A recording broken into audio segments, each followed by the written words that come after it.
नमस्कार साथियों, बहुत बहुत स्वागत है आप सभी का एक बार फिर से आपके अपने YouTube चैनल ऑफिसर जिद में। कल की क्लास में हमने देखा था जो लोकसभा के अध्यक्ष हैं और उपाध्यक्ष हैं उसके बारे में एक सामान्य जानकारी ली थी। आज हम उनके कार्यों एवं शक्तियों के बारे में डिस्कस करेंगे। तो लोकसभा के अध्यक्ष जो होते हैं उनके क्या कार्य होते हैं और उनको कौन कौन सी शक्तियाँ दी हैं और किन किन चीज़ों से वो उन्मुक्त होते हैं, ठीक है, इन सब के विषय में आज हम अपनी क्लास में डिस्कस करेंगे। तो पहली शक्ति है या कह सकते हो पहला जो कर्तव्य है वो क्या करता है, सदन की प्रक्रिया का संचालन करता है। सदन की प्रक्रिया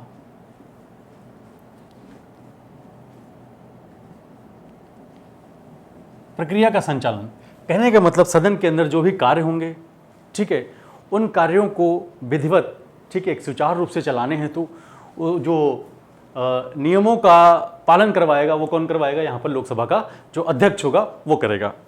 तो इसी के क्रम में इसकी अध्यक्षता करेगा। कहने का मतलब जो भी कार्य होने हैं, ठीक है, उन सबकी अध्यक्षता कौन करेगा, लोकसभा का अध्यक्ष ही करेगा। फिर दूसरा आता है कार्यक्रम का क्रम निर्धारित करेगा।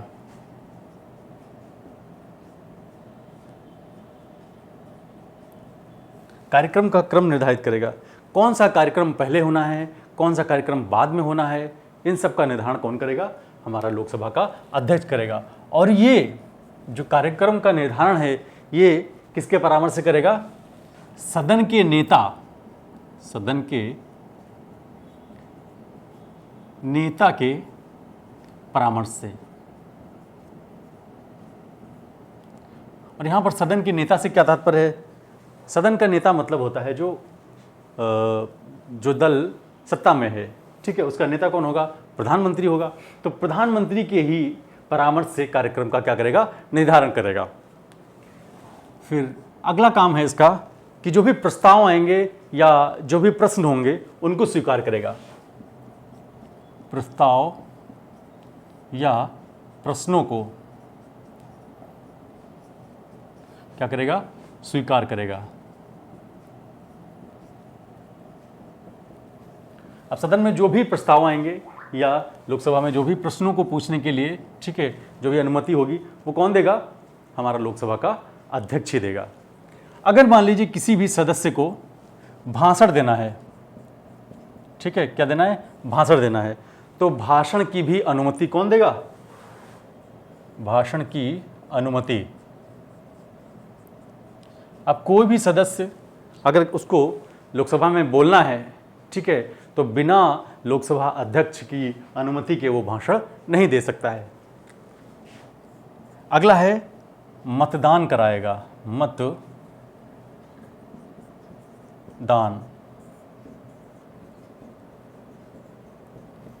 कोई ऐसा विषय है जहां पर वोटिंग कराने की जरूरत पड़ रही है तो वहां पर वोटिंग कौन कराएगा, लोकसभा का अध्यक्ष कराएगा। और उसी का अंतिम निर्णय क्या होगा, मान्य होगा।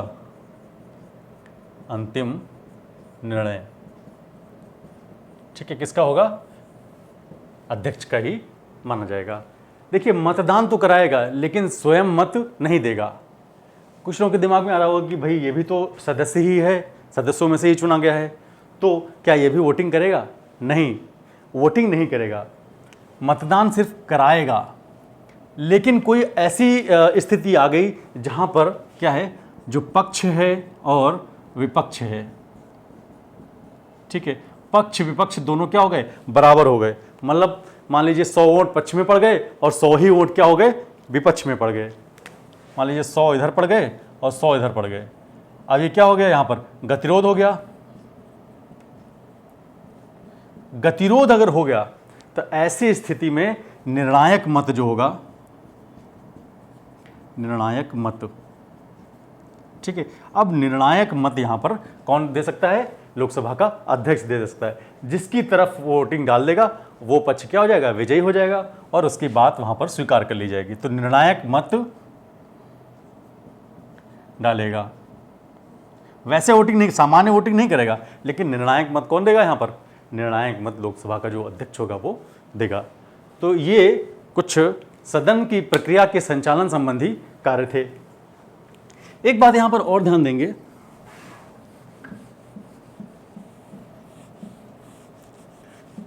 संचालन से संबंधित जो भी कार्य ये कर रहा है, इसको न्यायालय में चुनौती नहीं दी जा सकती है।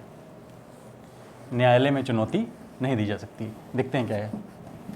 आर्टिकल 122 कहता है, आर्टिकल 122 कहता है कि जो भी कार्य, ठीक है, ये सदन में कर रहा है, सदन की प्रक्रिया के संचालन में जो भी कार्य किए जा रहे हैं वो न्यायिक क्षेत्र से बाहर होंगे। कहने का मतलब सदन की प्रक्रिया संचालन में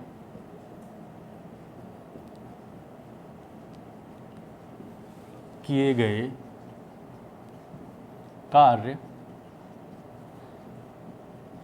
न्यायालय में प्रश्नगत नहीं होंगे। देखिए, एक अनुमति दी गई है यहाँ पर लोकसभा अध्यक्ष को कि जो भी कार्य वो कर रहा है पीठासीन के रूप में, अब उसको न्यायालय में चुनौती नहीं दी जा सकती है। कैसे? जैसे मान लीजिए कोई कहे कि भाई हमको प्रश्न पूछने नहीं दिया गया, हमें भाषण देने नहीं दिया गया, मना कर दिया गया, या हमें सिर्फ 2 ही मिनट का समय बोलने के लिए दिया गया, तो इन मुद्दों को आप न्यायालय में नहीं रख सकते हैं। अगर ये मुद्दे न्यायालय में, इसके पीछे का यही भी लॉजिक है, अगर छोटे छोटे मुद्दों को हम न्यायालय में लेके जाने लगेंगे तो कहीं ना कहीं लगातार वो प्रक्रिया बाधित होगी हमारी, ठीक है, और कोई भी प्रस्ताव फिर नहीं रखा जा सकता है और कोई भी कानून बनाया भी नहीं जा सकता है, ठीक है, कानून बनाने में बड़ी दिक्कत आएगी। तो कहने का मतलब आर्टिकल 122 के अनुसार जो भी कार्य प्रक्रिया संचालन में, है ना, किए जा रहे हैं उसको हम न्यायालय में नहीं रख सकते हैं, वो न्यायिक क्षेत्र से क्या हैं? बाहर हैं। जैसे आर्टिकल 122 है, वैसे ही आर्टिकल 212 भी आता है। ये विधान मंडलों के लिए है, राज्यों में, और ये हमारा यहाँ पर सदन के लिए, मतलब लोकसभा हो या राज्यसभा, दोनों की। इसको हम संसद के लिए बोलते हैं, सदन या संसद की प्रक्रिया के संचालन में किए गए कार्य न्यायालय में प्रसंगत नहीं होंगे। यहाँ पर दोनों ले लेंगे, राज्यसभा और लोकसभा, दोनों की बात यहाँ पे कही गई है। राज्यसभा में भी जो भी कार्य किए जाएंगे उनको भी हम न्यायालय में नहीं रख सकते हैं, और लोकसभा में जो भी कार्य किए जा रहे हैं उनको न्यायालय में नहीं रख सकते हैं। इसी तरह आर्टिकल 212 कहता है कि विधानमंडलों में भी, अब कुछ राज्यों में तो विधानसभा ही है केवल, विधान परिषद नहीं है, ठीक है, तो जहाँ जहाँ विधान परिषद और विधानमंडल दोनों हैं, विधान परिषद और विधानसभा दोनों हैं, वहाँ ये लागू होगा, नहीं तो केवल और केवल विधानसभा के ही लागू होगा 212। तो ये दोनों आर्टिकल आप ध्यान दीजिएगा, कभी भी क्वेश्चन में सीधे डायरेक्ट पूछ लेता है आर्टिकल 122 और 212 के रूप में, तो ये चीज़ यहाँ पर ध्यान रखेंगे। अगली शक्ति इसकी आती है कि धन विधेयक।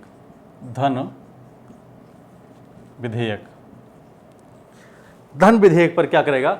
अपना निर्णय देगा। धन विधेयक पर निर्णय लेने का अधिकार। कोई विधेयक धन विधेयक है या नहीं, इसका निर्णय कौन लेगा? लोकसभा का अध्यक्ष लेगा, ठीक है। अगर वो कहता है कि ये धन विधेयक है, तभी वो विधेयक धन विधेयक माना जाएगा, अन्यथा की स्थिति में वो धन विधेयक नहीं माना जाएगा। देखिए, थोड़ा सा देख लेते हैं धन विधेयक क्या है। आर्टिकल 110 में वर्णित उपबंध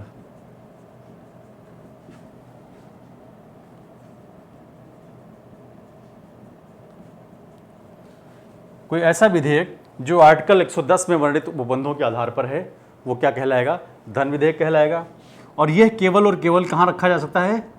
लोकसभा में ही,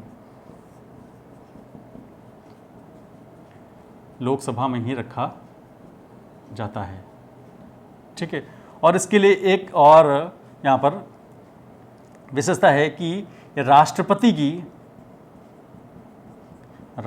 की पूर्व अनुमति आवश्यक है। आगे जब हम विधेयक पढ़ेंगे तो डिटेल में पढ़ेंगे। यहाँ पर थोड़ा सा डिस्कस करते हैं कि कोई भी ऐसा विधेयक जो आर्टिकल 110 में वर्णित उपबंधों के आधार पर है तो वो क्या होगा, धन विधेयक होगा। लोकसभा में ही उसको रखा जा सकता है और राष्ट्रपति की पूर्व अनुमति वहाँ पर आवश्यक है।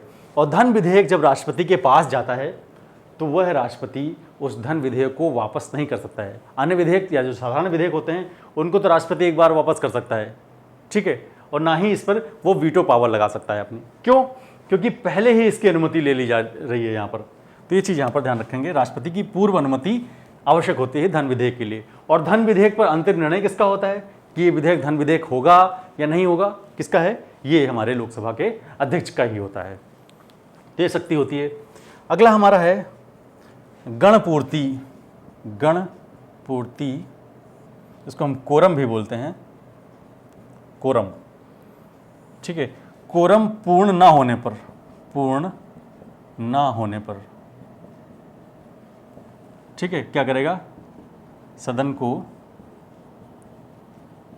स्थगित कर देगा। अगर कोरम पूरा नहीं है, अब कोरम कितना होता है? कुल सदस्य का, कुल सदस्य संख्या का 1/10वां भाग। कुल सदस्य संख्या का अगर 1/10 भाग उपस्थित नहीं है तो वो क्या करेगा? वहां पर फिर सत्र चालू नहीं करेगा। सत्र का क्या कर देगा? वहां पर सदन को क्या कर देगा? स्थगित कर देगा कि आज भाई सदन की कार्यवाही नहीं हो पाएगी। क्यों? क्योंकि सदस्य ही नहीं है, वहां पर कोरम ही पूरा नहीं है, ठीक है। तो कार्यवाही स्थगित इसलिए कर देगा क्योंकि जब कोरम ही पूरा नहीं है या सदस्य ही नहीं है तो वहाँ पर कोई काम भी नहीं हो पाएगा, ठीक है। ना ही कोई विधेयक रखा जा सकता है, ना ही कोई बिल आगे बढ़ाया जा सकता है, ना ही वोटिंग करी जा सकती है। तो इसलिए वो कहेगा जब कोई काम ही नहीं होना है तो इससे अच्छा है उसको क्या कर दिया जाए? स्थगित कर दिया जाए। तो ये तो रही बात गणपूर्ति या कोरम ना होने पर वहाँ पर सत्र का स्थगन। अब बात करते हैं इसकी अगली शक्ति की। अगली शक्ति के रूप में हम देखते हैं इसकी कि संयुक्त बैठक। संयुक्त बैठक की अध्यक्षता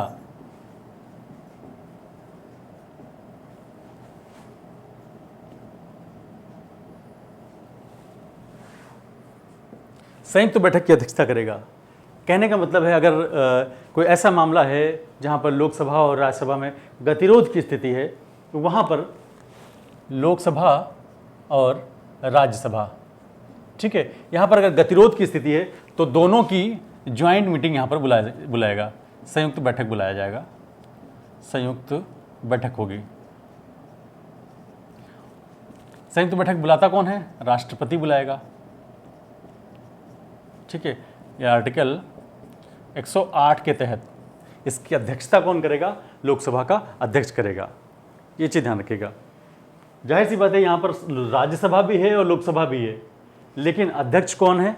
यहाँ पर केवल और केवल लोकसभा का अध्यक्ष है। अगर लोकसभा का अध्यक्ष उपस्थित नहीं है, पहले तो लोकसभा का अध्यक्ष करेगा, लोकसभा अध्यक्ष, ठीक है, इसकी अध्यक्षता करेगा।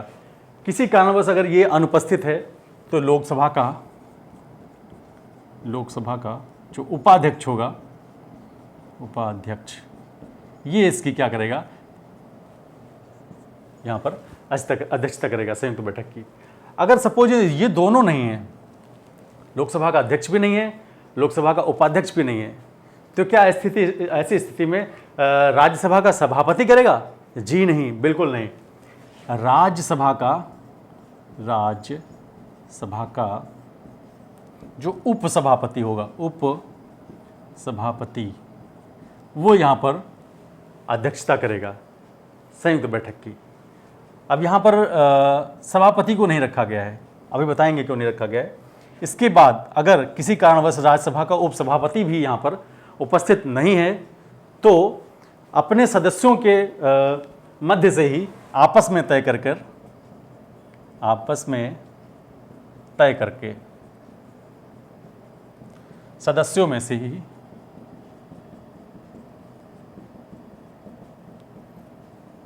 किसी को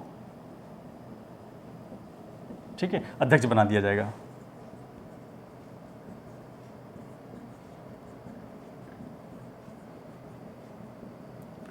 इसके पीछे का लॉजिक ये है कि यहाँ पर राज्यसभा का जो सभापति है, जो कि पदेन क्या कौन होता है, हमारा उपराष्ट्रपति होता है, उसको यहाँ पर इसलिए नहीं रखा जाता है क्योंकि जो हमारा उपराष्ट्रपति होता है ये ना ही लोकसभा का ना ही राज्यसभा का सदस्य होता है, ये दोनों में से किसी का भी मेंबर नहीं होता है। देखिए, लोकसभा का अध्यक्ष ये लोकसभा का सदस्य है, उपाध्यक्ष ये भी लोकसभा का सदस्य है, राज्यसभा का जो उपसभापति है ये राज्यसभा का सदस्य है। लेकिन अगर हम सभापति की बात करें जो कि उपराष्ट्रपति होता है, वो किसी भी सदन का क्या है, सदस्य नहीं है, इसलिए यहाँ पर उसको अध्यक्षता करने नहीं दिया जाता है। ये एक महत्वपूर्ण प्रश्न यहाँ पर बन सकता है, ठीक है, कि लोकसभा का अध्यक्ष और उपाध्यक्ष की अनुपस्थिति में, ठीक है, संयुक्त बैठक की अध्यक्षता कौन करता है निम्नलिखित में से। तो यहाँ पर ये डाल दिएगा, राज्यसभा का उपसभापति, राज्यसभा का सभापति, ठीक है, ऐसे करके आपको ऑप्शन दे दिए जाएंगे। तो वहाँ पर राज्यसभा का उपसभापति जो होगा ये ऑप्शन सही हो जाएगा। ठीक है, तो संयुक्त बैठक की अध्यक्षता भी कौन करता है, लोकसभा का अध्यक्ष करता है। अगला कार्य इसका है कि अगर दल बदल संबंधित कोई भी मामला आता है, दल बदल संबंधित कानून पर अंतिम निर्णय दल बदल कानून से संबंधित मामलों में अंतिम निर्णय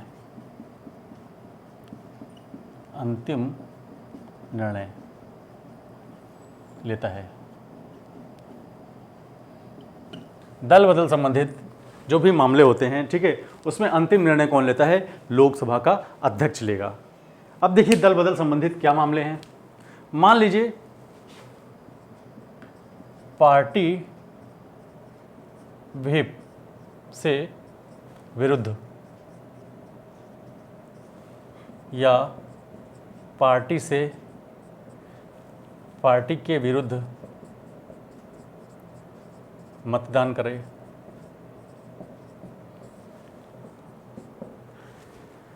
कहने का मतलब है कि पार्टी व्हिप से विरुद्ध अगर कुछ कार्य करता है, व्हिप का मतलब होता है कि पार्टी एक दिशा निर्देश दे देती है, ठीक है, रूल्स एंड रेगुलेशंस प्रोवाइड करा देती है, उन्हीं रूल्स एंड रेगुलेशंस में ही पार्टी के सारे सदस्यों को चलना होता है। उसके अगेंस्ट जाकर अगर कोई कार्य करता है तो पार्टी व्हिप के विरुद्ध माना जाता है और ऐसी कंडीशन में उसको दल बदली माना जाता है या दल बदल कानून के अंतर्गत वो आता है। ठीक है, ये दल बदल कानून जो है ये हम विस्तृत रूप से चर्चा करेंगे, ठीक है, किसी क्लास में। अभी बस थोड़ा सा यहाँ देख लेते हैं कि अगर पार्टी के विरुद्ध जाता है या पार्टी के विरुद्ध जाकर मतदान कोई करता है तो वहाँ पर वो दल बदल कानून के आधार पर मामला बैठता है और वहाँ पर उसकी सदस्यता खत्म करनी है या नहीं करनी है, इन सब का निर्णय कौन लेगा, लोकसभा का अध्यक्ष लेगा। ठीक है, लेकिन एक चीज और आती है यहाँ पर, जो लोकसभा का अध्यक्ष है, ध्यान दीजिएगा, लोकसभा अध्यक्ष, ठीक है, इसको दल बदल से बाहर रखा गया है।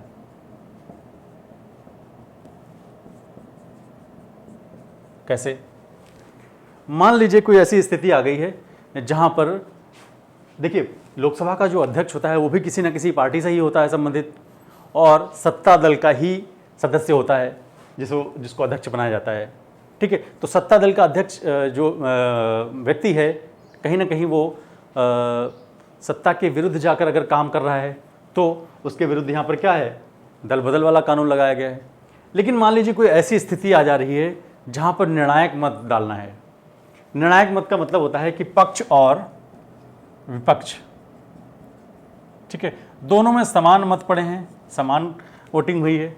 अब जिसकी तरफ लोकसभा अध्यक्ष वोट डाल देगा वही पक्ष क्या हो जाएगा, मजबूत हो जाएगा, विजयी घोषित हो जाएगा। तो ऐसी कंडीशन में क्या लोकसभा का जो अध्यक्ष है वो निर्णायक जो मत है वो पार्टी विरुद्ध डाल सकता है? ये बहुत बड़ा है, क्या है, क्वेश्चन मार्क आ गया है।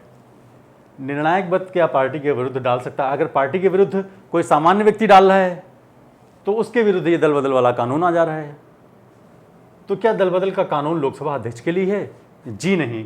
यहाँ पर भारतीय संविधान में इसको छूट दी गई है कि वह निर्णायक मत किसी की तरफ भी डाल सकता है, चाहे वो पार्टी के विरुद्ध हो चाहे पार्टी के फेवर में हो।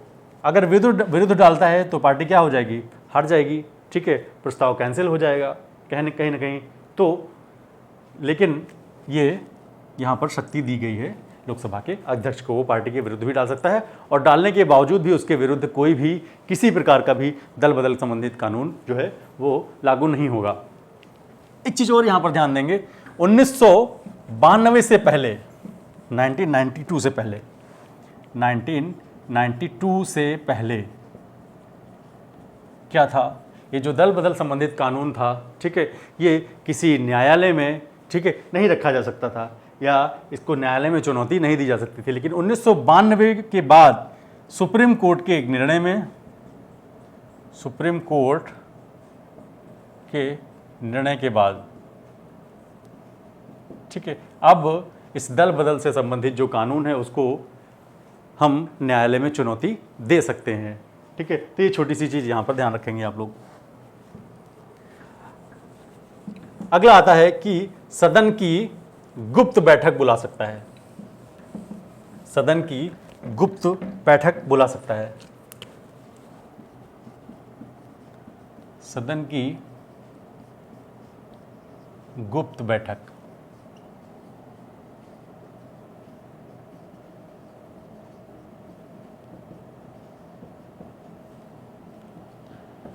सदन की गुप्त बैठक, अब ये गुप्त बैठक भी किसके परामर्श से? सदन के नेता के परामर्श से ही बुलाएगा, ठीक है। और ये गुप्त बैठक होती क्या है? गुप्त बैठक का ये मतलब नहीं होता है कि बिल्कुल एकदम गुप्त रूप से, है ना, रात के अंधेरे में गुपचुप, नहीं, ऐसा बिल्कुल नहीं।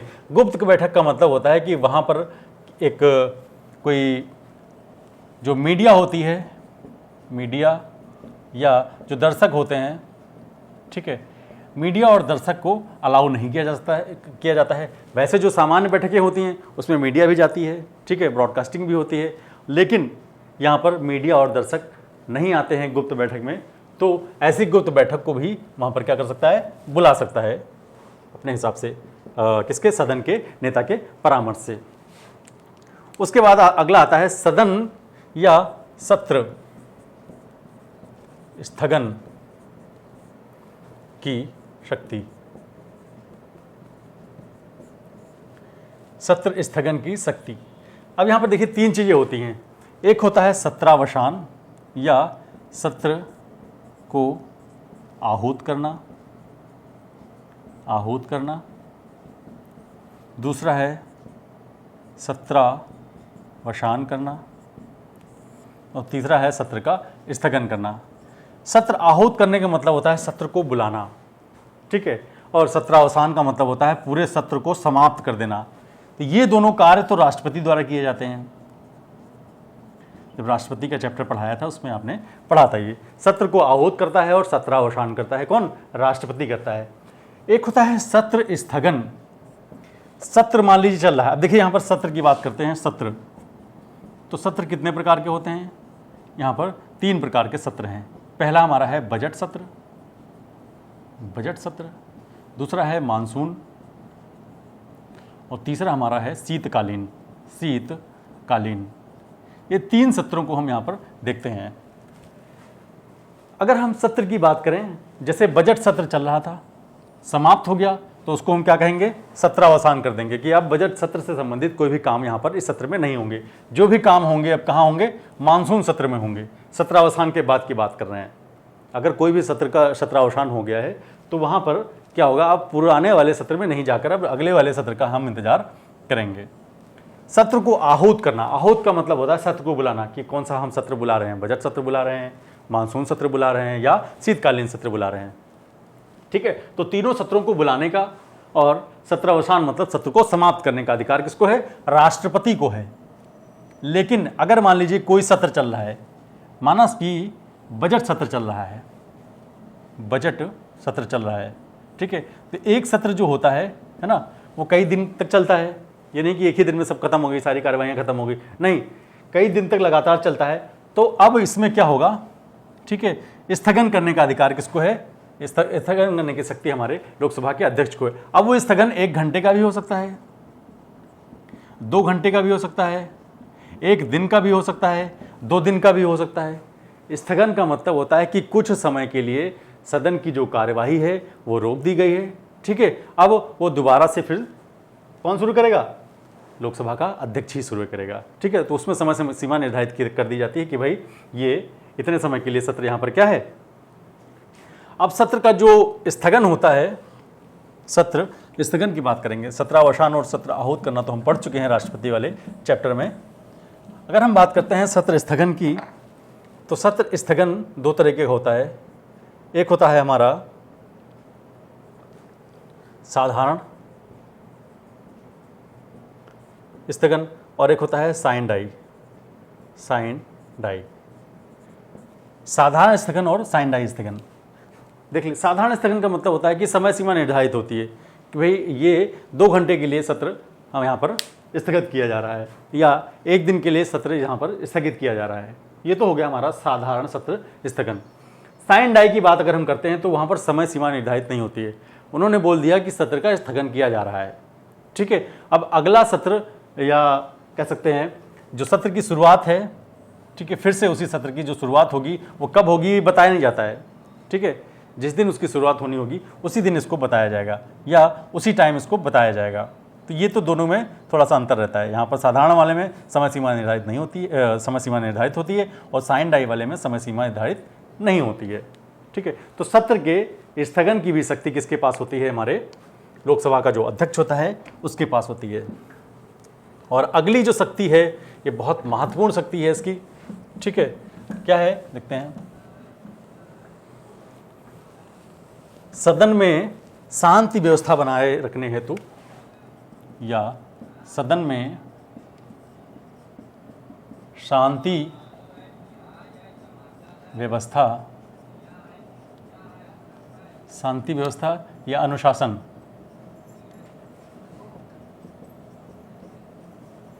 बनाए रखने का उत्तरदायित्व किसका होता है, लोकसभा के अध्यक्ष का होता है, कि सदन में, ठीक है, शांति बनी रहे, किसी प्रकार वहाँ पर अनुशासनहीनता ना हो, है ना। तो ये सारे काम वहाँ कौन देखता है, लोकसभा का अध्यक्ष देता है। अगर कभी ऐसा लगता है कि कोई सदस्य जो है वो शांति या अशांति फैला रहा है या उसके द्वारा अनुशासनहीनता करी जा रही है, तो ऐसी कंडीशन में वह उस सदस्य को क्या कर सकता है, बाहर कर सकता है सदन के बाहर। अनुशासनहीनता या अशांति फैलाने पर किसी सदस्य को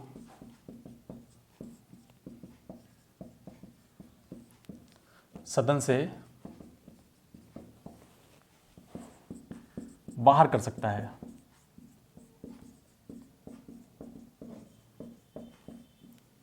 ठीक है, और उसको उसका नाम से संबोधित करके, नाम बुलाकर उसको बता सकता है कि भाई आप चुप रहिए, ठीक है, आपके द्वारा बहुत अशांति फैलाई जा रही है। अगर किसी सदस्य का नाम लिया जा रहा है लोकसभा अध्यक्ष के द्वारा, तो उसको बहुत खराब माना जाता है कि ये बहुत ही अशांति फैला रहा है या इसके द्वारा बहुत ही अनुशासनहीनता करी जा रही है, ठीक है। और बार बार अगर समझाया जा रहा है तब भी नहीं मान रहा है, तो ऐसी कंडीशन में उस सदस्य को क्या कर सकते हैं, सदन से बाहर कर सकते हैं, ठीक है, या मार्शल का प्रयोग भी कर सकता है।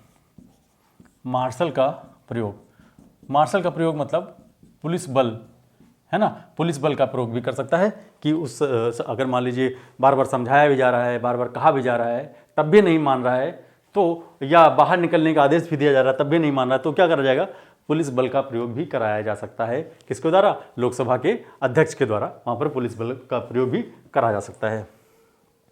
या आदेश न मानने पर,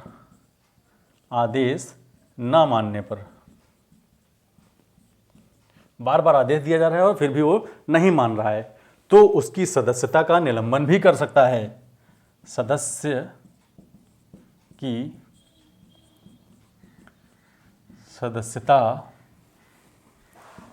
का निलंबन कर सकता है। ठीक है, अगर मान लीजिए बार बार वह सदस्य उद्दंडता कर रहा है, ठीक है, और हाथापाई करने पे उतारू है ना, और बार बार उसके द्वारा अनुशासनहीनता करी जा रही है, और उसके और लोकसभा अध्यक्ष का जो आदेश है कि भाई शांत रहिए, वो नहीं मान रहा है, तो उस सदस्य की सदस्यता का निलंबन भी कर सकता है। ये बहुत ही महत्वपूर्ण उसको शक्ति दी गई है। इसके आधार पर हम देखेंगे तो कुछ शक्तियाँ ये इसलिए दी गई हैं लोकसभा के अध्यक्ष को, ताकि वहाँ का कार्य जो है सुचारू रूप से चलता रहे। ठीक है, जो भी वहाँ पर नियम या कानूनों को बनाना है वो अच्छे से हो पाएँ, इसलिए ये सारी चीज़ें वहाँ पर, ये सारी शक्तियाँ या कार्य उसको दी गई हैं। तो आशा करता हूँ दोस्तों आज की वीडियो आपको अच्छी लगी होगी, और अगर अच्छी लगी हो तो please like share comment subscribe ज़रूर कर दें। बहुत बहुत धन्यवाद।